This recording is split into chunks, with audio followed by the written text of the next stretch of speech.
patient has skin problems because he washes his hands too much. He has these intrusive thoughts of contamination, and to get rid of these intrusive thoughts, he finds relief by washing his hands, and he washes his hands more than anyone else in this world. This is a classic case of obsessive compulsive disorder. You are having you're having obsessive thoughts about contamination, and you're performing compulsive actions about contamination. All right, and you also obsessions, compulsions, and then you all chose option E. But don't do that, okay? Because one very typical feature of obsessive compulsive disorder is that the compulsions do not have to be logically related to obsessions. Sure, here they are.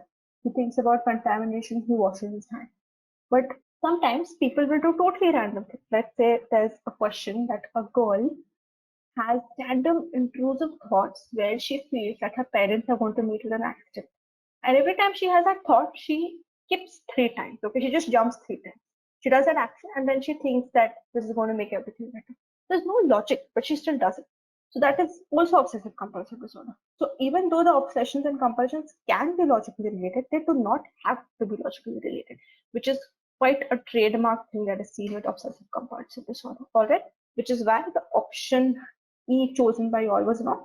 But that's good. Like once you get something wrong, you never forget it. So getting wrong answer is equally as important as getting right. Patients generally have insight into their condition.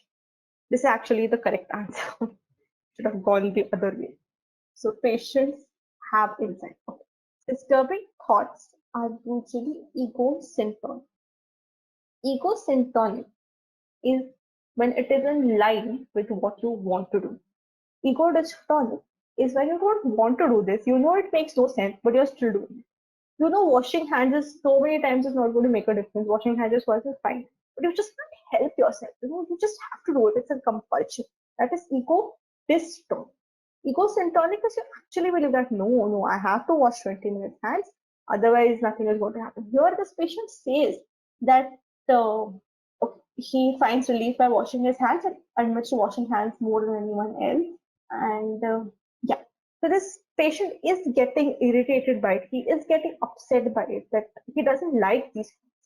If it was egocentric, he wouldn't get upset by all of this. Okay, it is something he wanted to see. That is the difference between egocentric and ego dystonic. And that is how you differentiate obsessive compulsive disorder and obsessive compulsive personality disorder. In obsessive compulsive disorder, the patient knows that what I'm doing makes absolutely no sense, but he cannot help himself, which is ego dystonic. And since he knows, he has insight into the condition. Whereas OCPD is the reverse of that, obsessive compulsive personality disorder. The patient has no idea that what he is doing makes no sense and he wants to do it. Like OCPD are like perfectionists. Like this, if this person was obsessive compulsive personality disorder, he wouldn't be bothered. He would say, you know what, I have a rash and yeah, I wash my hands a lot, but I believe that it is right to wash my hands a lot. And I'm not having any thoughts which are intrusive or anything like that. I believe this is the right thing to do. Then that would be egocentric and there would be a lack of insight. That would be obsessive compulsive personality disorder. Alright? There is no role for deep brain stimulation is wrong, because in very, very severe cases of OCD, you can give deep brain stimulation. Behavioral treatment is not effective is also wrong, because you can use behavioral treatment. Alright?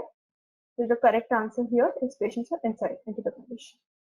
So I realized that I went on speaking on a speaking spree there. So the difference between OCD, which is obsessive compulsive disorder, and your OCPD, which is your obsessive compulsive personality disorder, is OCD, patient has insight. OCPD, the patient has insight that he knows that something wrong was going on. In OCPD, which is a personality disorder, the patient has no insight. In OCD, it is OCPD is egocentric, and which means that it's what the patient wants to do. And OCD is ego dystonic, which is something the patient does not want. I hope that clears it. Let's see if there's any questions here. Ego dystonic in OCD, there's ego dystonicity in OCD, which is correct. Yes, they're doing things they don't want to do. If you do things you want to do, you're ego syntonic. You're in sync with your emotion. Otherwise, you're dystonic. You're distinct with your emotion. Thanks for watching. please give a thumbs up and subscribe for more.